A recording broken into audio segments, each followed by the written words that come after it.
Islamic calendar کب اور کیسے بنا؟ اعوذ باللہ من الشیطان الرجیم، بسم اللہ الرحمن الرحیم۔ The story behind the Hijri calendar, the beginning and the Hijra۔ حضرت عمر فاروق رضی اللہ عنہ جب سیکنڈ خلیفہ بنے تو ابو موسیٰ اشعری رضی اللہ عنہ کو آفیشیل لیٹرز بھیجا کرتے تھے۔ ابو موسیٰ اشعری رضی اللہ عنہ بصرہ اور کوفہ کے گورنر تھے، تو ان لیٹرز میں ڈیٹ نہیں ہوا کرتی تھی۔ تو ابو موسیٰ اشعری نے یہ بات حضرت عمر سے کہی کہ وقت کا پتہ نہیں چلتا کہ کب کا خط ہے، تو حضرت عمر نے ایک کمیٹی آرگنائز کی۔ پھر ہجری کیلنڈر ڈیسائیڈ ہوا۔ جب مسلمز مکہ سے مدینہ ہجرت کر کے آئے، اس کو فرسٹ ایئر لیا گیا، تو 622 AD کو فرسٹ ہجری مانا گیا۔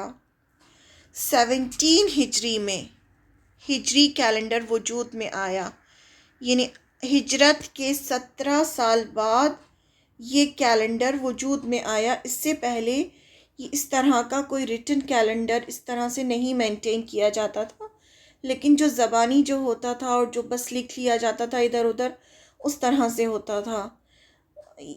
مکہ میں پڑھنا لکھنا جانتے تھے لوگ، یعنی ایسا نہیں تھا کہ بالکل پڑھنا لکھنا نہیں ہوتا ہو، ایسا کچھ نہیں تھا۔ حضرت عمر بھی لکھنا پڑھنا جانتے تھے، اور بھی صحابی تھے جو قرآن لکھا کرتے تھے۔ جب آپ صلی اللہ علیہ وسلم پر وحی آتی تھی اور قرآن نازل ہوتا تھا تو آپ بلواتے تھے، اور جو لکھنا پڑھنا جانتے تھے ان میں سے جو لوگ جو لکھتے تھے قرآن، ان کو بلوایا جاتا تھا اور وہ لکھتے تھے۔ اور قرآن کی بھی سب سے بڑی آیت اسی کے اوپر ہے نا کہ جب کوئی قرض کا لین دین کرو تو اسے لکھ لیا کرو، تو اس کا مطلب یہ لکھنے کا رواج تھا۔ اسی لیے یہ سب چیزیں جو ہے نا ابھی تک محفوظ ہے۔ جیسے قرآن مجید محفوظ ہے، ویسے ہی حدیثیں بھی لکھی گئی تھیں، جو آپ صلی اللہ علیہ وسلم جو بولتے تھے وہ بھی لکھ لیا جاتا تھا، ہر چیز لکھ لی جاتی تھی۔ لیکن پراپر کیلنڈر جو تھا وہ 17 ہجری میں وجود میں آیا۔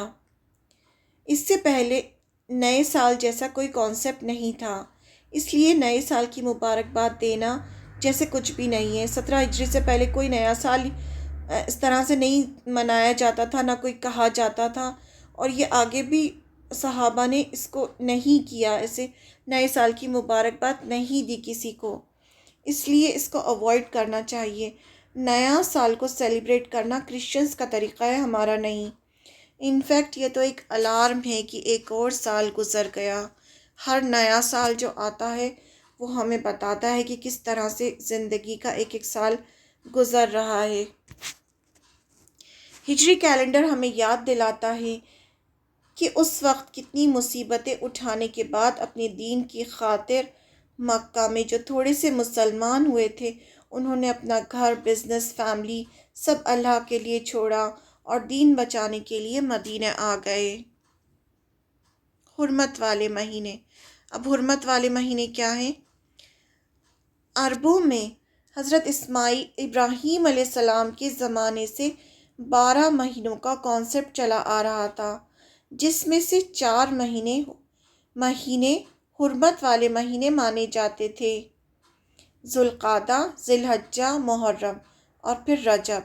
اب اس میں سے 3 جو تھے، ذوالقعدہ، ذی الحجہ اور محرم، یہ تو ایک ساتھ آتے تھے، اور رجب پھر بعد میں آتا تھا، جن میں ذی القعدہ، ذی الحجہ، محرم حج کے لیے خاص تھے، جس میں قافلے حج کے لیے ذی القعدہ میں آتے اور محرم میں واپس جاتے، یعنی پورے عرب سے چاروں طرف سے ذی القعدہ میں وہ نکلنا شروع ہوتے تھے قافلے، اور یہ حرمت والے مہینے تھے، تو قافلوں پر کوئی اٹیک نہیں کرتا تھا، کوئی لڑائی جھگڑا نہیں ہوتا تھا، تو وہ سیفلی مکہ پہنچتے تھے۔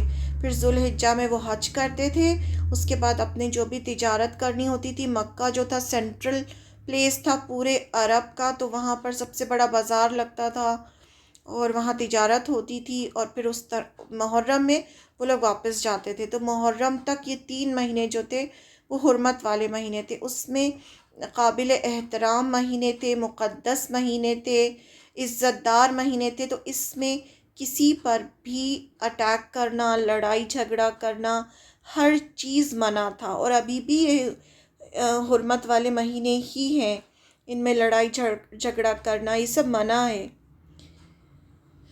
ان مہینوں میں حج ہوتا تھا، بزنس ہوتا تھا۔ اور رجب کیا تھا، جو 4 مہینہ تھا، اس میں عرب عمرہ کرتے تھے، کرنے کے لیے نکلتے تھے۔ یہ مہینہ یعنی رجب کا مہینہ عمرہ کے لیے خاص کیا گیا تھا۔ ان 4 مہینوں میں جنگ، قتل، لوٹ مار کرنا سب کچھ منع تھا، تاکہ کعبے کی زیارت کرنے والے امن اور سکون کے ساتھ خدا کے گھر تک جائیں اور اپنے گھروں کو واپس ہو سکیں۔ اس وجہ سے ان مہینوں کو حرام یعنی محترم کہا جاتا ہے۔ محترم یعنی بہت ہی زیادہ عزت والے، یعنی قابل احترام مہینے ان کو کہا جاتا ہے۔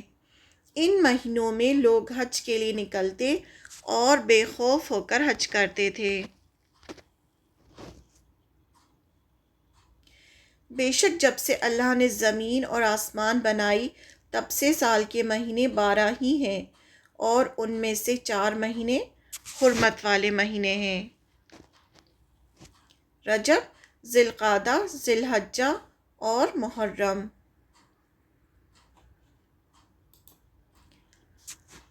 جب فصل پکتی تو زیادہ نذرانے آتے تھے، اس لیے قریش حرمت والے مہینے کو اپنے حساب سے آگے پیچھے کر دیتے۔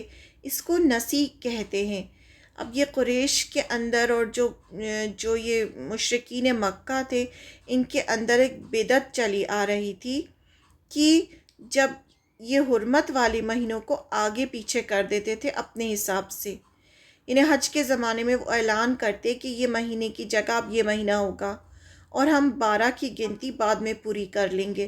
یعنی کسی سے ان کو بدلہ لینا ہوتا تھا یا لڑائی جھگڑا کرنا ہوتا تھا تو کوئی بھی حرمت والے مہینوں کو آگے پیچھے کر دیتے تھے وہ، جس سے حج کی ڈیٹس ڈسٹرب ہوتی تھیں۔ لیکن ان کا ماننا تھا کہ یہ کرنا جائز ہے، وہ اس کو صحیح سمجھتے تھے کہ یہ جو چیز ہے یہ ہم صحیح۔ اور یہ سلسلہ جو تھا ان کے مہینے آگے پیچھے کرنے کا، یہ سلسلہ 9 ہجری تک چلا ہے۔ پھر فتح مکہ ہوا 8 ہجری میں، اس کے بعد 9 ہجری کے بعد آپ صلی اللہ علیہ وسلم نے جب کہا کہ نہیں اب یہ سب کچھ نہیں ہوگا، اور اس کے بعد جب آپ صلی اللہ علیہ وسلم نے جس سال حج کیا تو اس سال حج جو تھا آپ نے کہا کہ گھوم پھر کے جو مہینے ہیں اب بالکل اپنی صحیح جگہ پر آ گئے، اور آپ نے جس سال حج کیا وہ بالکل صحیح ڈیٹ تھی حج کی، یعنی عرفات کا جو دن تھا وہ 9 ذی الحجہ ہی تھا۔ تو وہ جو ایئر تھا، پھر وہاں سے سب کچھ ٹھیک ہو گیا، اور پھر جب سے ابھی تک پھر اسی حساب سے سب چلا آ رہا ہے۔ تو اس کو یہ نسی کہا جاتا تھا، تو یہ بھی ایک ان کی بدعت تھی جو انہوں نے نئی چیز شروع کر دی تھی۔ تو جب مسلمانوں نے آپ صلی اللہ علیہ وسلم سے پوچھا اس بارے میں کہ یہ حرام مہینے میں اگر اس طرح سے ہم سے جنگ کریں تو ہم کیا کریں، تو اس پر پھر اللہ تعالیٰ نے جواب دیا کہ اگر وہ جنگ کرتے ہیں تم سے تو پھر تم بھی ان سے جنگ کرو، یعنی پھر ایسا نہیں ہوگا کہ وہ حرام مہینہ ہے یہ کہہ کے وہ جنگ کے لیے آگے بڑھیں اور مسلمان تلوار نہ چلائیں۔ نہیں، اگر وہ تم پر ان مہینوں میں بھی اٹیک کرتے ہیں تو پھر تم پھر ڈیفینڈ کرو، یعنی مارو۔ کیونکہ کیا ہوا تھا کہ جب صلح حدیبیہ جب ہوئی تھی، تو صلح حدیبیہ جب ہوئی تھی تو اس سال تو مسلمانوں کو عمرہ کرنے نہیں دیا تھا قریش نے، لیکن پھر ان کو کہا تھا کہ اگلے سال تم لوگ آ سکتے ہو عمرہ کرنے کے لیے۔ تو مسلمان پھر اگلے سال گئے تو ان کو لگ رہا تھا کہ کہیں ایسا نہ ہو کہ حرام مہینے پہ ہم پر کوئی اٹیک کر دے، تو پھر اس پر آپ صلی اللہ علیہ وسلم نے کہا کہ نہیں، اگر کوئی اٹیک کرتا ہے تو پھر ان مہینوں میں بھی جنگ کی جا سکتی ہے۔